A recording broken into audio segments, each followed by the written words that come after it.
voir comment se nourrit l'esprit de l'homme.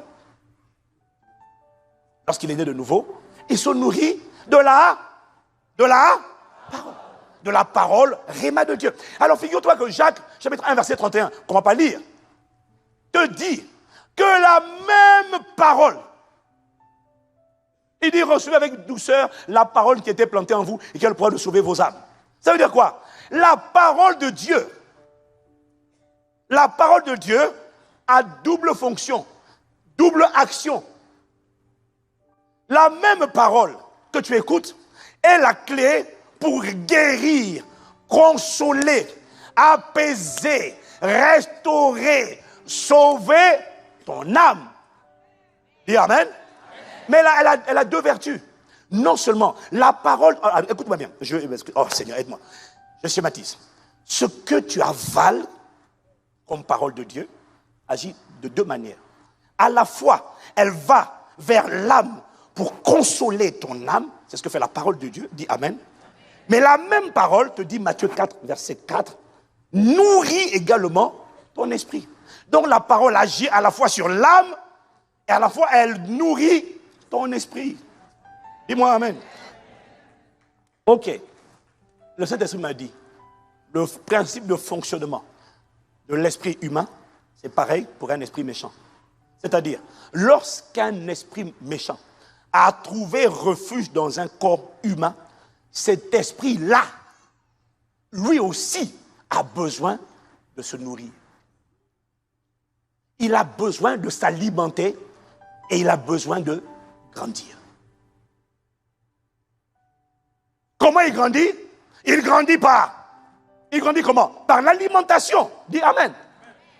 L'alimentation, tout esprit a besoin d'alimentation. Que fait cette alimentation? Elle le fait grandir et puis elle le rend fort. Quelqu'un me dit Amen. Et comment un esprit mauvais s'alimente? L'esprit né de nouveau s'alimente des messages, des informations, des paroles qui sortent de la bouche de Dieu. L'esprit méchant, m'a dit le Saint-Esprit, se nourrit des messages, des informations, des paroles qui proviennent des cinq sens. De la vue, de l'ouïe, du toucher, de l'odorat. Parce que, tu dois comprendre que ce qu'on appelle les œuvres de la chair, dis avec moi les œuvres de la chair. Les œuvres de la chair, tu vois dans Galates 5, verset 19 là. Les œuvres de la chair sont naturelles, elles sont évidentes, pardon.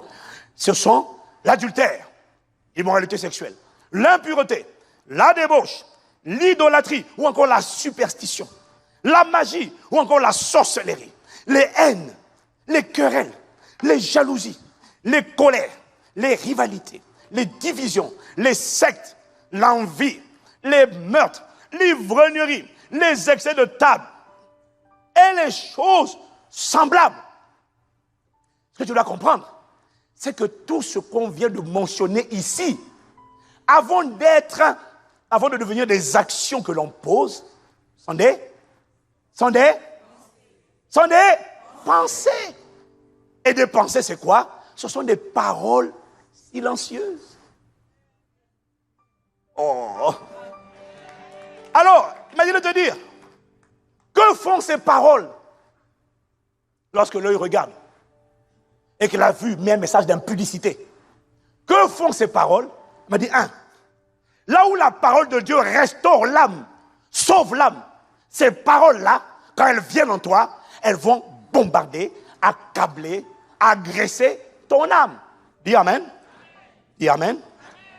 Et il m'a dit les mêmes paroles qui vont accabler ton âme vont nourrir les esprits qui ne sont pas encore sortis de toi.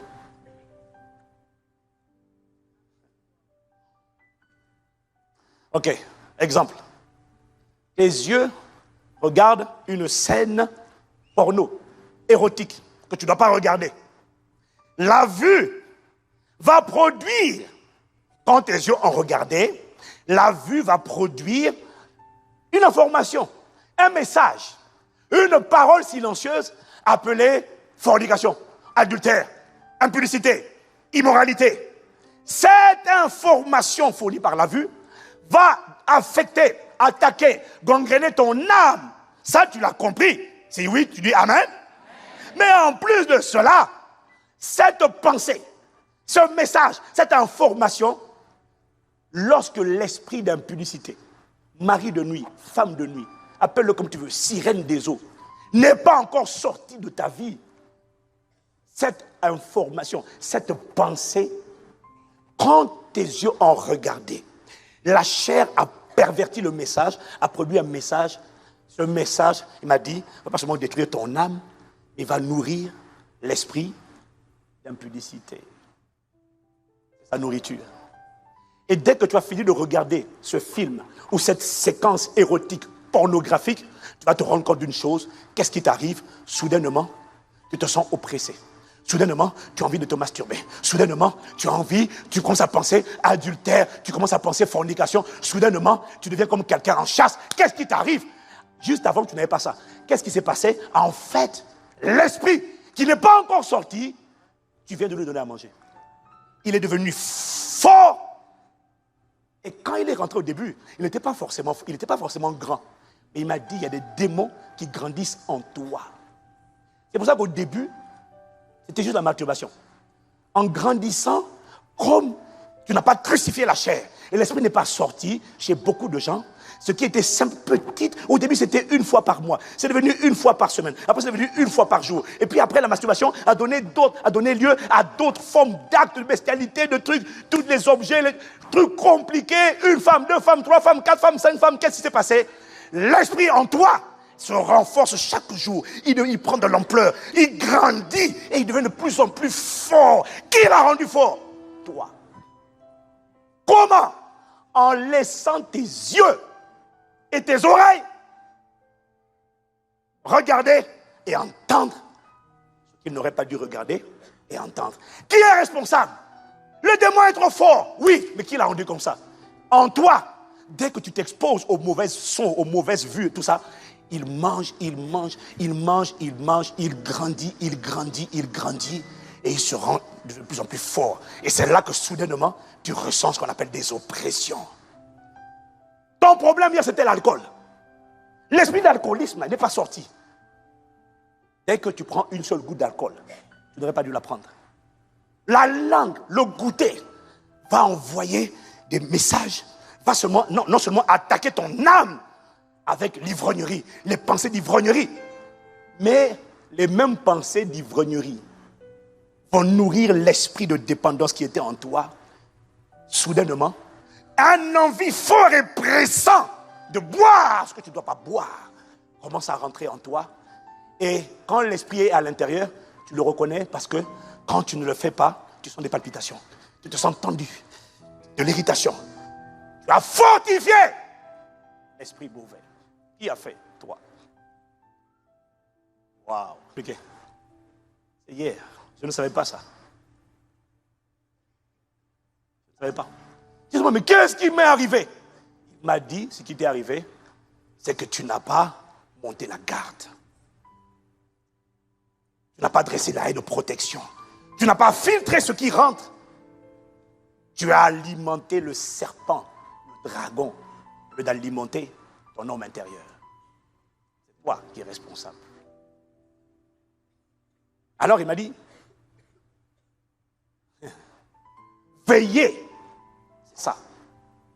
Celui qui veille et qui n'est pas déterminé à empêcher le rôdeur de rentrer, c'est un complice. Veillez, c'est crucifier la chair. Mais je finis. Il m'a dit, crucifier la chair ne chasse pas les démons. Non, c'est différent. Dis Amen. Crucifier la chair ne chasse pas les démons. Crucifier la chair, premièrement, empêche tout nouveau démon d'entrer parce que tu as neutralisé les 5 sens. Dis Amen. Et deuxièmement, crucifier la chair fait maigrir, affaiblir tout esprit mauvais qui n'a pas encore été chassé et qui était à l'intérieur de toi. Quand il n'est plus nourri, qu'est-ce qu'il fait? Il se rétrécit et il le faiblit.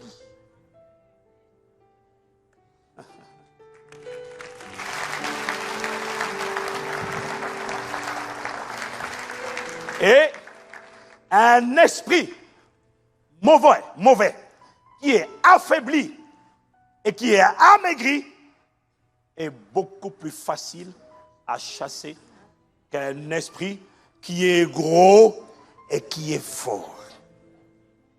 C'est pour ça que certains esprits sont plus résistants que d'autres.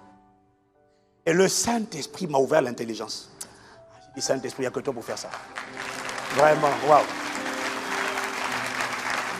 Il m'a dit, tu comprends dès lors pourquoi Jésus a dit, il y a des types d'esprits qui ne se chassent que par le jeûne et la prière. Waouh. Merci. Esprit de Jésus. Il m'a dit, tu comprends maintenant?